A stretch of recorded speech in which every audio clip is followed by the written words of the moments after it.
All right, now we've thrown the chair out. Now we're at the gym. I'm not quite confident in squatting without a little bit of support or a little bit of cushion behind me, a security blanket. So we're gonna use a bench. Nothing's changed, and I believe the level of the bench is just slightly shorter than the chair. So we're gonna do the same thing. Now I'd ask, just for symmetry and just for aesthetics, hands on the hips. And I want you to control your sit. No flopping now, we're beyond that. 6, 7. As you feel that pressure, count up. 8, 9, 10. And again, look at my feet, they're facing forward, everything's going forward. Now, here's what I want to say about this. Here's how to make it more interesting. Let's make the bench a little more challenging.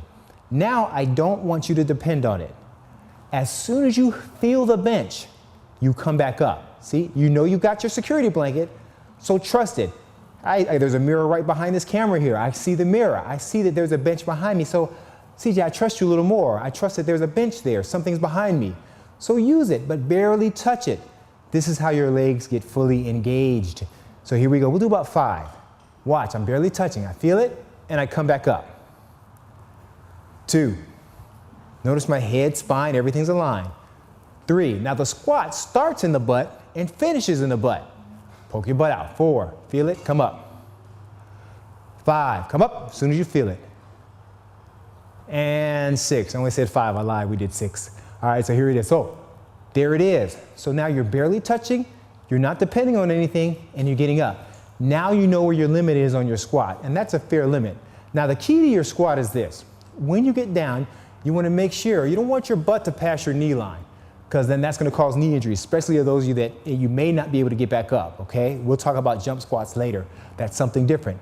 We're talking about safety first. You go as far as you can. Don't let your butt pass the knee line. The other thing you want to avoid is your knee passing the toe. So you'll get some people on their heels and they'll do this to get to the squat. We'll do it again. They'll do this. See how my knee's coming forward and I'm dropping? That's bad for your knees. It have no support and you're not doing any good for yourself there. So what I want you to do is keep your knees behind or aligned with your toes. Watch again. I'm gonna get up. I shouldn't feel any pressure on my knees. It's my legs doing the work. So that's key. Keep those heels to the ground, work on that good posture, and it's on to the next level. Let's move this bench out the way. We don't need no stinking bench no more. We're ready to go to the next level. Squats, no support. You know, I hope you've enjoyed this brief, let's call it a web infomercial, because you haven't seen everything. If you want to find out more about how I train my programs, testimonials, I got it right here. Go to the web, www.cjff.org. So there's 1,001 ways to get to CJ. All you have to do is take the step.